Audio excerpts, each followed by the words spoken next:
This is conversation 8 of Finnegan's Take, and it begins our journey inside SOS, a citywide unit that acted like a pack of road warriors scouring the city to remove illegal guns and drugs from Chicago's streets. SOS was abbreviation for a Special Operations Section. That was the unit that was started after the Gang Crimes Unit was disbanded, and it was a citywide manpower unit which would supplement district personnel or any type of civil disorder. It also had, which existed previous to that in gang crimes, which was called the Hostage Barricade Terrorist Team, was called HBT, and that was the predecessor to SWAT. And I was a member of that for 10 years when I was in Special Operations. So this unit was started in 1993, I think, was the first year, if I'm not mistaken. I was in the 7th District, and like I said in a previous conversation, I was notified by my commander that a deputy chief had requested me to be assigned to Special Operations, transferred there. So I left the 7th District gang team in the spring of 1994, and I went over to work with my partner, who I worked with for almost 6 years, a guy named Jimmy Sanchez. He came from the 12th District. We became partners in Special Operations, worked together until he made detective, I think in sometime in 1999. But it was a great unit to be in. A lot of good guys there. You work citywide. They'd give you different districts to work every night. And basically go out, and the same thing I did in 7. We went after guys with guns because guns were the top of the food chain. And that's what the police brass wanted. That's what City Hall wanted. So they gave the brass their marching orders and told them to clean up the streets, get the guns off the streets. Guns are killing people. Where was SOS headquartered? Was it all centralized? Yeah, it was. Initially, the first years, early years, were located at 3151 Harrison Street, which was the area for headquarters. It also housed the 11th Police District, and upstairs was the Detective Division. And we had some small offices on the first floor there, very cramped. When you show up there day one, are the marching orders the same as what you were doing in the 7th District with gangs? It's like just, Jerry, go do more of the same? Yeah, so there were quite a few guys over there already I knew. There were guys who had preceded me going there from the 7th District that were there already. So I was able to pretty much fall in line with everybody. It wasn't hard to get along with everybody there. Everybody was a worker there. You locked people up every day. It's kind of an odd thing because I went to the police memorial for 5 years straight back in the early 1990s. Well, actually, the mid-1990s. And I got to meet policemen from other cities. I was pretty amazed by the guys from New York, biggest police department as it is. There were specialized units that would go out and look to arrest people every day. But for the most part, the guys who worked the precincts in New York, and I got to know quite a few of those guys from being out there in D.C. for the memorial and kept in contact with them. They would come to Chicago for the St. Patrick's Parade. I was kind of astonished because they would tell me sometimes they would go 1, 2, 3 months without making an arrest. They call it collar up. I just couldn't believe it. I said, how do you get away with that? And they're like, what do you mean? And I'm like, there's no pressure to go out and lock people up every day? And they're like, no, man. And I was like really, really astonished by that because I would go out and the people I worked with and all the guys in Chicago, and you'd go out and lock people up daily. And I'm not saying just looking to lock people up for BS stuff. I'm talking bad dudes out there that were doing bad things. So there was an abundance of stuff to do. And I just couldn't believe that city, the size it was, that they weren't locking people up every day. As opposed to like Chicago, we were constantly locking people up. That is interesting, which means they must have been turning a blind eye to a lot. It's funny you say that, Neal, because in jest, they made some comments. And then later when the alcohol started flowing, we're all drinking and stuff. What do you mean, man? They're like, yeah, dude, listen, fuck, we don't get involved in that bullshit. So I said, well, how do you not get involved in it? That's what you do. And they're like, nah, you just keep driving. You don't have to stop, or you don't have to. I'm like, wow. It just kind of blew me away, to be honest with you. This SOS unit, when you enter it, or you're transferred or you're requested to join, it's already established. Yes. What is its reputation? Is it, because I want to know where it ends up going, and I have a feeling I know where it ends up going. Despite its demise, I know it's wildly successful. But when you enter, where is it in the pecking order of organizations or units inside CPD that are successful? Is it considered a success? Oh, absolutely. The sheer numbers, you couldn't argue with them. The statistics were just unbelievable. You're talking 300 guys, and those weren't 300 guys working the street. That was 300 guys assigned to the unit. So realistically, you maybe had 240 people that worked the street, and then you would take the supervisors out of that equation, the sheer police patrolmen. So you probably had, 200 guys out there every day. I thought, and I could be wrong, but I think, it's hard to say now because it's been so long, but I want to say we were taking roughly 15 to 20% of the guns recovered off the street were recovered by our unit in the city. Is it accurate to call it like an all-star team or the... I wouldn't go that far, Neal. No, I would say these were guys, and you're going to have guys that were not in that unit are going to argue and say, well, yeah, because they had phone calls to get there in a sense.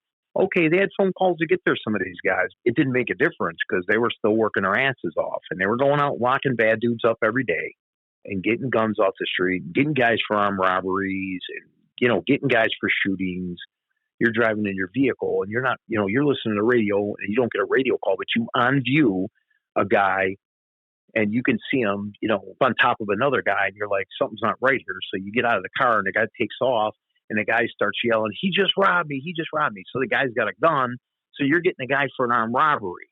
That's called an on view. You see that yourself. You're not responding to a call. And then secondhand witness telling you, this guy, he was wearing this and that. You saw him with your own eyes. You see a guy shooting a gun. You see that. It's not TV. There's people out there shooting, and you're coming up that block by chance. And, police work is 99% is intuition. You're out there. You're in the right place at the right time. And that's it. You can drive around all night on a winter night and not find anything. You're beating yourself up because you want to get somebody because that's what you're out there to do. And that's what I was out there to do. Well, wind would be blowing. It'd be cold as hell. Your face would be hurting when you got out.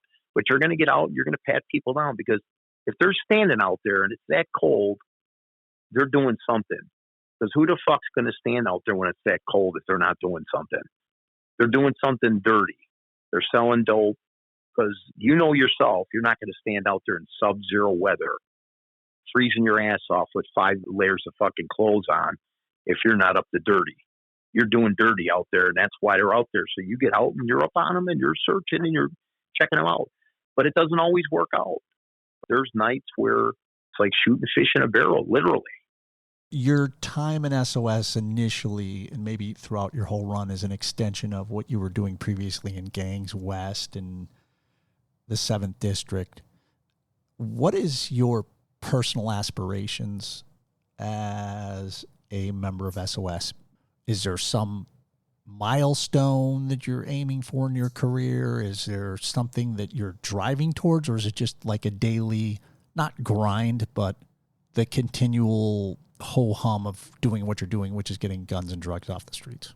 Like I said before, I never really wanted to be a detective. I was put in for that position, the meritorious position, or submitted meritorious, I should say. If I got it, I got it. If I didn't, I didn't. So, I didn't dwell on it. I really did not apply myself. I did not take the sergeant's exam because I just didn't really think I would have made it. As a white male, when you take that exam, you have to score pretty high. And you're basically competing against other white males and white females because you are put in a different category. You're not given any extra points or you're not given any chance of advancement just based on meritorious, like some of the other candidates in the pool. Some of the candidates in the pool did not have to score as high, but they would make it. They would be promoted because they go down further on the list for some individuals. It's very competitive when you get into the testing for police sergeant, police lieutenant, because if you don't score high, your chances are pretty slim to nil. Like I said, if you're a minority candidate, you have a very good chance of getting promoted because they go deeper down on the list to promote individuals who are in those groups. So I really didn't apply myself and study, not out of laziness. It's just, I don't know. It was just, you have to commit a lot of time to it besides work. I had a personal life. I saw some of my friends that were promoted to sergeant, and I was happy for them. These guys really, really, really studied hard for that. Good for them. They put the time in for it. I would never say my job was ho-hum. It wasn't even repetitive because every day was different.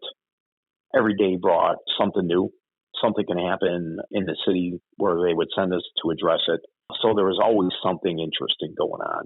I was fortunate enough to get on the hostage barricade team, which I thought was very exciting. Had a lot of good jobs on there. The training was good. The guys, the camaraderie was great.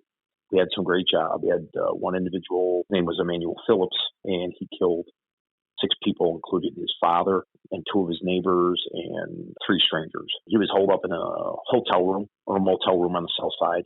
I was the first one in on the entry in the room, and he killed himself. But this kid was a bad kid.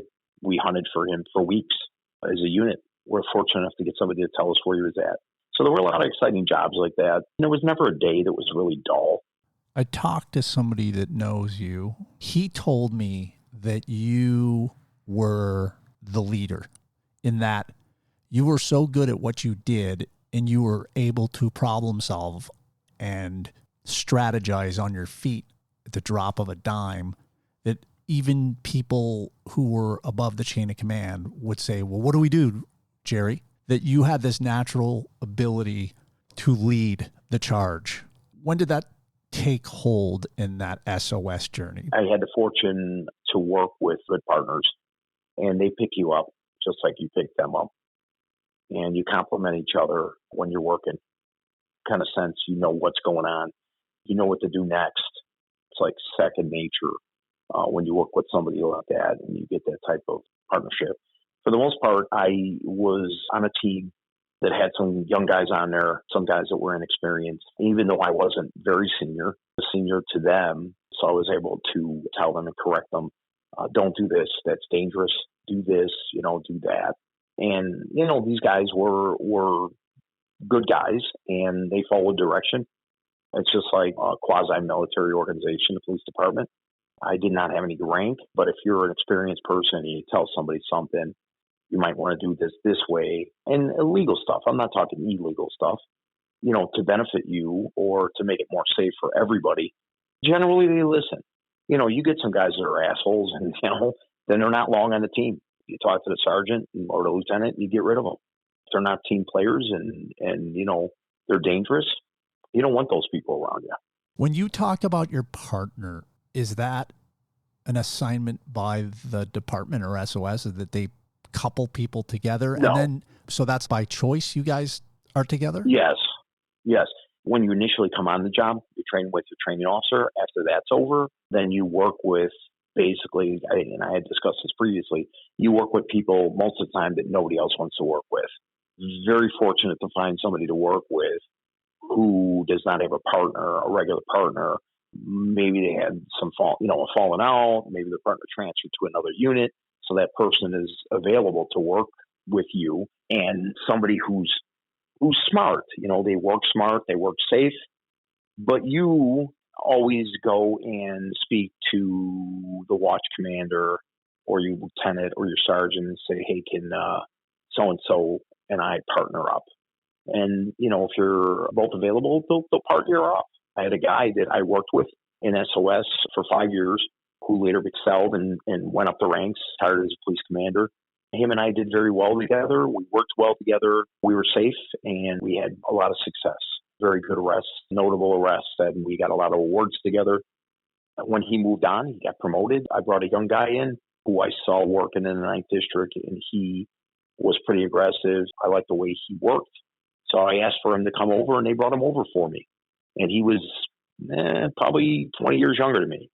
But he was a good kid, and I enjoyed working with him. And his father had been a policeman and passed away. He was safe, strong as an ox. We had a lot of fun together, and we made a lot of good arrests together, too. So in SOS, if you have this coupling of you and another individual, for instance, this younger guy, how does that coupling connect to a larger group, if there is a larger group? The teams, they're made up a 10-man team and a sergeant. Well, what happened was there were individuals put on each sergeant's teams, and the sergeant would have a choice whether he wanted those people or not. He didn't have to take them. Not that he didn't like them as a person. He might not have liked something about them, or maybe this person was late every day to work or was not respectful, a know-it-all. So he's like, I don't need that. Eventually, that person just gets tossed out of the unit, because if nobody wants them on their team, they're not going to be around long either. So these teams are comprised. The sergeants have their teams, and you work as a team. I think we were the ones back in the late 90s and early 2000s that started this thing called Wolfpack, actually based on like the German submarine squadrons. Wolfpack, we'd have like 5 cars together.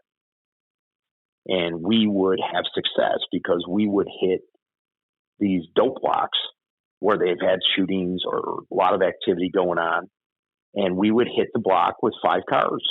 Sometimes we'd have other cars tag along with us. So sometimes we have like 7 or 8 cars. And it's pretty impossible for somebody to run who has a gun when you have 8 cars there. It's just not 2 guys chasing them. You got a ton of cops. You kind of cordon off a street in a strategic way and hit it, so you're locking them in. Exactly. 1 or 2 cars go down separate alleys, so they'd run through the gangways. You'd have a car there waiting. And this was a very successful way of doing things. So what we would do, this caught on in the unit, and then we worked as teams, but sometimes guys would just go on their own and do their own things. I'm saying on other teams. So they saw the successes we were having, and then they started doing it. You'd go over there with 4 or 5 cars or 6 cars. It's kind of harder for them to engage you when you got that many guys there as backup. And it was a successful plan to use because it worked out for us. We were able to get these guys taken off on foot or even in cars. This wasn't spontaneous in that you were just roving around. You knew there was activity or someone got killed in an area or a block, and then you guys would just strategize to go zero in there. Yeah, exactly. You'd hit the main streets. Say, for instance, we were in the 11th district. You're going to drive down Chicago Avenue, or you're going to drive down Pulaski or Madison, but you're going to see more on the side streets away from all of that, because sometimes the street lights are off on purpose. There's more activity. So if you're hitting them on these side streets where it's darker, all of a sudden you got 6 cars or 7 cars, and they're like, hey, what the hell's going on here? But it really, really worked out successfully. Not every day, but a lot of times it would work because you get the guy out there. They call the guy working security, or 2 guys working security, and they would be the guys carrying the pistols, and they would be out there for protections of the dope spots. So you'd have a guy take off running down a gangway, or another guy running down the street or something. So those are the guys most of the time that had the guns on them. It was pretty successful. And then, of course, you got those guys and you turned them for something bigger. And you just rolled and rolled, like a caper. You just kept going and getting bigger stuff and bigger stuff. That's part of what we discussed earlier, which is illegal. Mm-hmm. This rolling of people. If you're following the letter of the law, mm-hmm. if you stop a guy who's mm-hmm. got a gun and he's just security, you got to take him in. Absolutely. You can't give him a street trial. You can't act as a judge and free him on the street. Although we did it. I did it. And like I said, it was, trading dope for guns. Was there a most wanted list, so to speak, of like people who were the real bad guys at the top of the food chain, or killers or hitmen that were mysterious or untouchable, or rumors about them, and you were searching for these guys? No, we didn't actively look for pictures of most wanted guys. There were guys wanted that were bad dudes. There were guys that were, like, you'd see the dicks. They'd come into the district. You'd see a car with 2 detectives in it. Well, what's up? And they're like, hey, what's up? You guys in your travels, if you come across so-and-so, we'd like to talk to them. There's a stop order on. Stop order was the detectives placed on an individual for citywide. if the police in the 18th district came across this guy downtown drinking, and they were smart enough to name check him, or they got him, and there's a stop order on him. So they take him to the detective division, whoever's looking for him, Area 1, Area 4, Area 2, and it says, stop order, wanted for questioning a homicide, and then it gives an RD number, a records division number. You got to know the guys who were the shot callers. Each gang had their own titles. The GDs had guys that were street level guys. They were called coordinators. And above them, they had like regents, and above them, I think, governors. But I'm not saying they're not going to come across a guy like that, because he's going to come through, collect his money, or he's going to come through and check on, see what's going on, or visit his girlfriend over there. So if you stop him, you know who he is, because he's going to talk to you like he's a LaSalle Street lawyer. How are you today, sir? I'm good. How are you? Yeah, what's going on? Why are you stopping me, sir? Well, I just want to see how you're doing, this and that. You know, I mean, that's all. I noticed you didn't use your turn signal. Very polite. Don't want any trouble. They're not going to give you any lip, because they don't want to go to jail. Possibly they could be on parole. They're going to sweet talk you. If they're dirty, they're not stopping. Other than that, they're going to get out of the car. They're not going to have any issue talking, patting them down, because they don't want any trouble. They're all about making money. Money was huge. So you bring up this wolf pack approach, and you've talked about some other methodology. Was there a better way to do all this? Forgetting rules and laws, did you ever say to yourself, if I was in charge, this is how I would fucking roll this block? Did you feel like you were hampered in some way, or did you feel like what you guys were doing was the best possible way to do it based on your resources? Yeah, I mean, at the level we were, Neal, I feel that was the best thing we could do. Truly, special operations, we're a citywide unit. For what we did, yeah, that was the best. The wolfpacking was strategic, but it was also an officer safety thing for us. It might not be, the guns were just as prevalent back then as they are now. The shootings were too. Maybe not in the numbers, but I mean, there were a lot of murders, a lot of shootings, a lot of drive-bys. So you never know who you were coming across. And I felt that the numbers, the safety, and it was good, because you say you got two guys, and it happened. Sometimes other guys were in court on days, and so you were lucky to have another car with you. So you're chasing a guy, you get separated, you and your partner. You're on the radio, but that's what policemen do every day in the district. So that's a normal thing. That enhancement of having other guys with you gave you a better opportunity to get those guys. So say if one guy ran and two or three were still standing there, but they were smart and they didn't run, but they had something on them. But now you got other guys with you, you're going to get those guys too. It worked out that way. A bigger net. Yeah, I feel that way. And I relate to a story. My partner at the time and there are two streets, actually two big streets, Francisco and Mozart, on Roosevelt Road. That is just west of California, those two streets, and east of Sacramento Boulevard. And these two streets were controlled by the vice lords, and they were the conservative vice lords over there. The street leader, Pierre, his last name will come to me, but this guy had been in and out of the joint a number of times. Very violent gang. Those two streets, Neal, were probably making easily a couple $100,000 a month each, maybe more. That's being conservative. They were probably making maybe more than that, maybe $500,000 a month each street. One was selling crack cocaine, the other one was selling heroin. And Neal, it was a 24-hour drugstore. So one day, I just got sick and tired of seeing it. Why those two streets?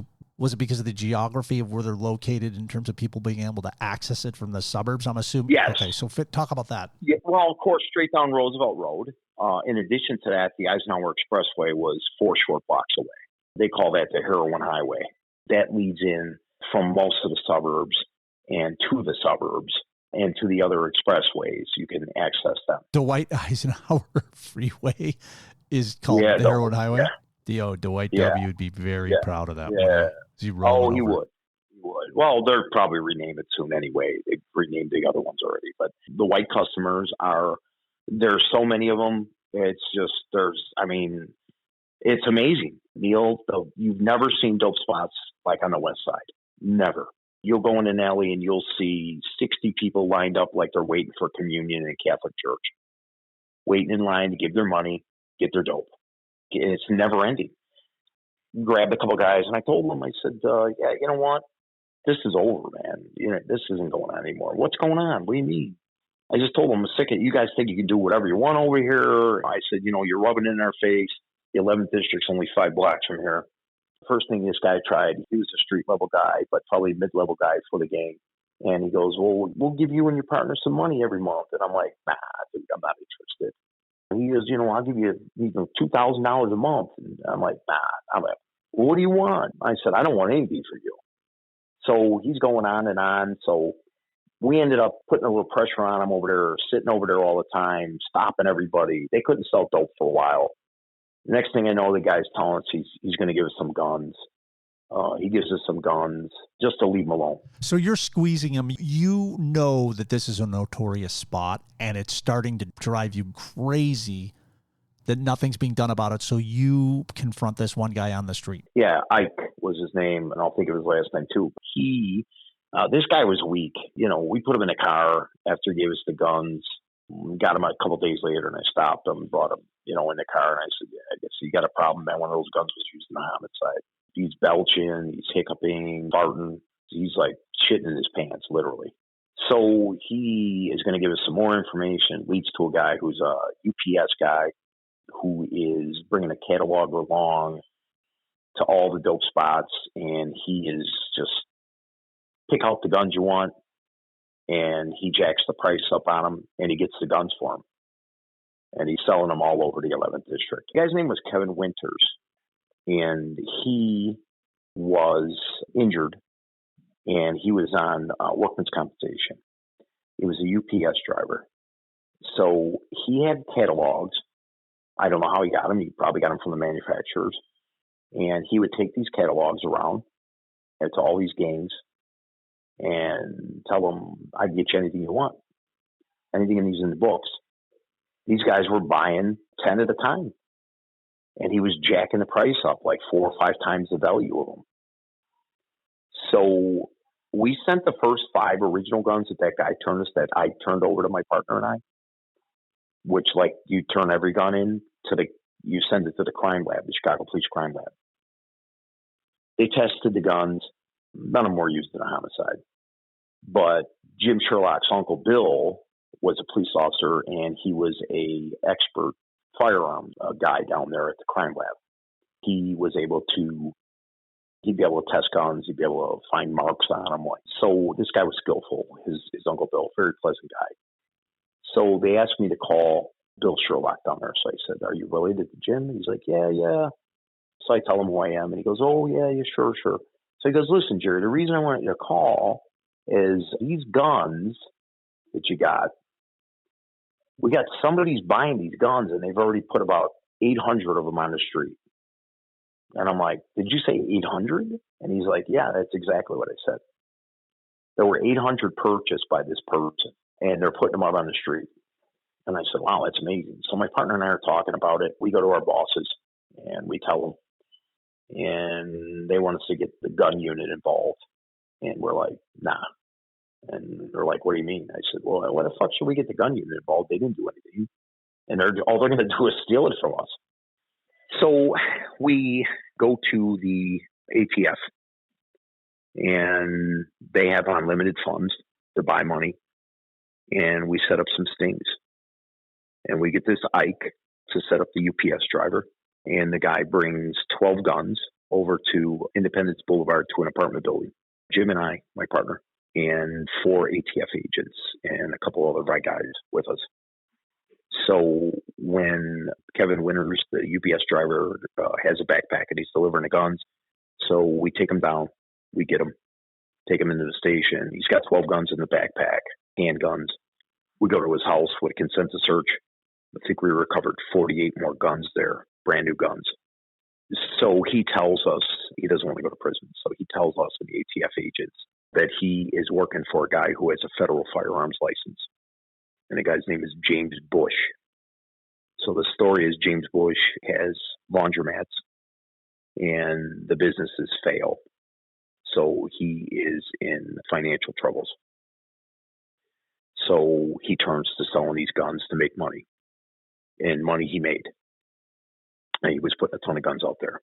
So we set up a buy at Canal and Roosevelt at White Palace Grill, 24-hour. Been there probably 80 years. So ATF, and there's probably 10 of us from our unit. We're going to take this guy down. So we got ATF guy who is posing as a truck driver. He's got a truck from Customs. So that's what I said. I mean, the money they have and the shit that they can get is just unlimited. We are around the corner, and the ATF guy and another ATF guy are in the White Palace Grill. And when he comes there, he has his car outside, and the guys come out, and we're watching them from across the street. We have binoculars. We're like literally right across. This guy's not paying attention. We're like down a little bit, but we're like in a parking lot, so he can't really see us. We're all in regular cars, like plain clothes, so he doesn't know who we are, I'm sure. But anyway, he comes out, opens his trunk. He's got like 49, 25 semi-automatic pistols. I think they were Raven Arms or something. They were like shit guns, but 49 brand new guns. We go running across the street to make the arrest. The ATF guys, and the ATF guy, I'm going to cuff the guy, making sure he's kind of like struggling a little bit. And the ATF guy takes his styrofoam cup and puts it down on the ground. He's got a brand new cup of coffee. And during the arrest, I must have kicked it over because he told me, "What the fuck, dude? I just brought that coffee. I just bought it." And I'm like, "Are you fucking serious, dude? The fucking cup of coffee? We're making an arrest here. The fuck?" It turned out to be the biggest. It was actually the biggest in the city's history. It's in the media, in the newspapers, guns sales to gang members in the city's history. And my partner Jimmy and I were the ones that were instrumental in starting it, conducted an investigation on these guys just off of that street. And that happened because you had grown so frustrated with seeing these guys, as you said, rubbing your face in the fact that they could get away with whatever they wanted, and you put the lean on this guy. And that was a great case, Neal, but it even gets better than that. We went to our bosses because we were taking license plates. We were stopping these people, getting their IDs. We were watching them, seeing what houses they were going into. This was a latter part of the investigation after the gun thing. We went to our bosses, some of our bosses in narcotics, and told them, and they're like, "Yeah, we got so much stuff going on right now." And but we're like, "Here it is. This just came from this big investigation with these guns. Just came from this. Yeah, nice job, but we'll look into it. We just don't have time now." So I said, "Fuck it." So I called the IRS. Actually, the ATF guy says, "Hey man, call this guy in the IRS. He's a friend of mine. I guarantee this guy Jeff, he'll do something." So I called him up. We met him. I had coffee with him, my partner and I, and he's like, "Oh, fuck yeah." He says, "I'm very interested." So I gave him all the information, the VIN numbers that Jimmy and I got, the names and all that, the houses, where they were going, all the women involved, blah, blah, blah. They did multiple search warrants, seized property, and locked up a bunch of people, including Kenny Shannon, which he went by Kenny Shoulders also. He was the number 2 guy over there for the conservative vice lords. They didn't get Pierre, but they got Kenny Shannon and Ike and a bunch of other guys. And they got Kenny Shannon with a sawed-out shotgun in his house in Maywood, So he did some prison time too. But it turned out it was good, and it was good. And the best is one of the guys involved in it, who bailed out one of the guys we arrested for a gun, was one of the Bulls players, Dickie Simpkins at the time. He came in and posted his cash bond. It's pretty interesting. Here's the thing, Neal. When these guys, they grow up in these neighborhoods, and I don't know where Dickie Simpkins grew up. They go on in life. A lot of them become successful. But they grew up in those neighborhoods, and they are, at one time or another, members of those gangs. And there were a few other guys, my partner Jim and I, and some other guys that I worked with. We were out in the 8th District, and we saw Bulls players playing basketball with the CVL, the Conservative Vice Lords, over at the gym over there in the projects. There were like 4 or 5 of them. So these 2 streets were sources of criminal activity, and by pressing and leaning onto one guy, it's like pulling up a rock. He was the weak link. He was actually the wink link. You'll come across those guys. You'll come across those guys that are just not going to give you anything. They're not going to tell you shit. Okay? But then you'll come across some that are straight. They're going to fucking shit all over themselves, and they're going to give everybody up. I've had them where guys have given up their own brothers, holding dope in the house or something. It's pretty amazing. In those two streets, Neal, were very lucrative for those people. And that guy, I want to say his name was Pierre Mahomes. I'm pretty sure that was the name of the guy. He was a conservative vice lord leader. Funny because he was kidnapped by some Mexican gang, the 2-6, and they murdered him down on like 26th off of Costner somewhere. They took him in an alley and they tried to extort him and have his guys bring money, and they never did, and they murdered him. After the guns are confiscated, and this is a huge deal, but you pursue it further because you know there's more crime there, and the traditional resources that you would go to. Or went to the narcotics section. I spoke to a supervisor there, and he said, not that he wasn't interested, he just said that they were busy. And if I wanted to give him the information, they'd get to it eventually, but not right now. I wasn't much on sharing information on shit like that anyway. I'm out there cultivating it. But why would I give it up? I had a falling out with one of my commanders, Jim Darling. I spoke about him before. He wanted me to give an informant I had up to his old partner that he worked with. Guy was a nice guy, his partner. Give it to him and he'll this and that. I said, I'm not going to do this. I'm not asking you. I'm telling you, you're going to give him that. It goes, yeah, okay. I never gave him the information. Fuck, what's he going to do to me? He ain't going to dump me because the fucking deputy chief wasn't going to let him dump me. What the fuck? I'm not giving information up to them. You give them to the dicks, that's different. Got homicides and stuff like that, you get information. Like Area 4, those detectives were fucking top-notch guys, man. They had some of those guys there were some of the hardest working detectives I ever met. There were detectives in other areas that were good, but I didn't have as much luck. My partner and I, because we worked mostly the west side, we like those areas.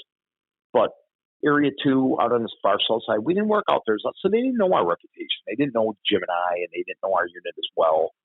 Area 1, Jim had worked there, and Area 1, I never had any luck there. As a matter of fact, some of the guys in Area 1, you give them information, you never fucking hear anything about it again. Next thing you know, they're making an arrest on it. So, yeah, I'm not interested. But the guys in Area 4, stand-up guys, the commander there at the time was Jack Kozaretz, fucking great guy. They had a guy, John Farrell was a lieutenant there, fucking dude. The dude was the police, man. He was the one that killed a fucking dude, tried to stick him up. He was acting like a pizza delivery guy because they were sticking up pizza delivery guys. And the guy came up, tried to stick him up, and he fucking sent him the big Little Caesars in the sky.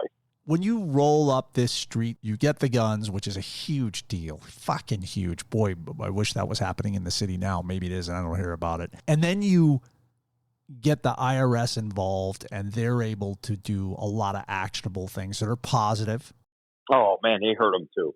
They took some homes and buildings over there out in the suburbs because they were all owned by gang members, but they were under fucking bullshit names like, the aunt had it or the girlfriend had it, but it was all being paid for by the dope proceeds. So I really wish I could remember this guy Jeff's last name, but he was fucking, and if you looked at him, Neal, he looked like a fucking nerd. And this guy, man, he would dig. This event is a big deal. And these are the things that elevate you in the eyes of your higher ups and the awards and the accolades, right? I mean, you're building the Jerry Finnegan success story as a cop off of things like this. Are people taking note above you? Are you getting accolades for specifically these types of things, or is it unnoticed? Yeah, we got some department commendation for that investigation with the firearms and the IRS, and then we also got certificates of appreciation from the IRS and the DEA. The ATF.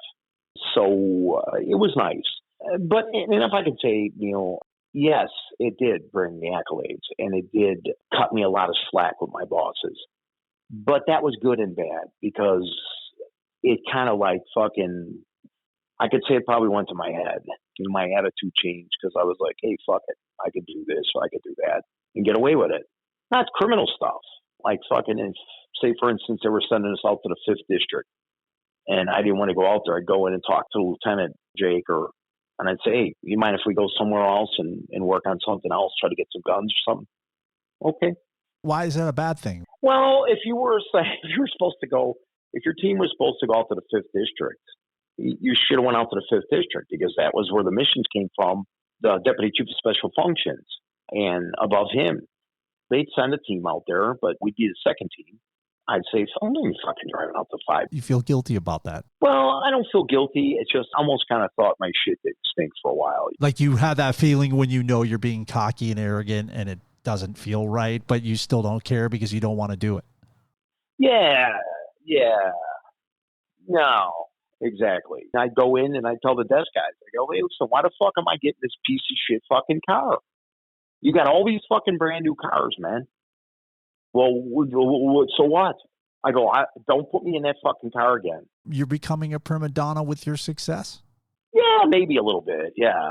So, Do you look back at that and go, that was part of the problem? Meaning, had you just bit your tongue and taken the shitty car, or bit your tongue and gone to the 5th District, none of this stuff would have spiraled out of control? No, it would have still spiraled out of control, Neal, because when you are kicking in doors, going to houses, warrantless searches, even though they're gangbangers, it's going to come back. It's going to come, there's a lot of cliches I can use, but, like I said, it's just going to, eventually it's going to catch up to you.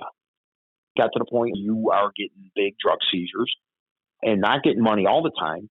But when you're getting money and you're stealing some of it, it's like playing Russian roulette, truly. You're fucking doing something you're not supposed to be doing.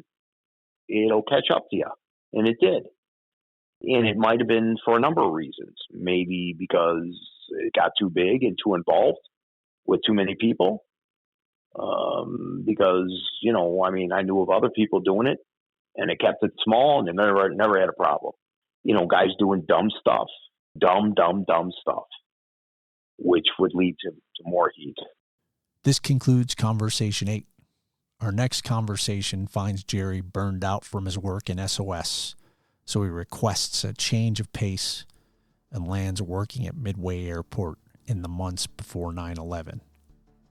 In true Jerry fashion, he stops an airport employee from being killed by an unhinged robber. And he also confronts Louis Farrakhan's entourage when they attempt to bully Jerry at a security checkpoint. You don't want to miss this conversation. Thank you for listening. And here again is Refraction 3 from the album Lux Refractions by Lossel, courtesy of Scott Morgan.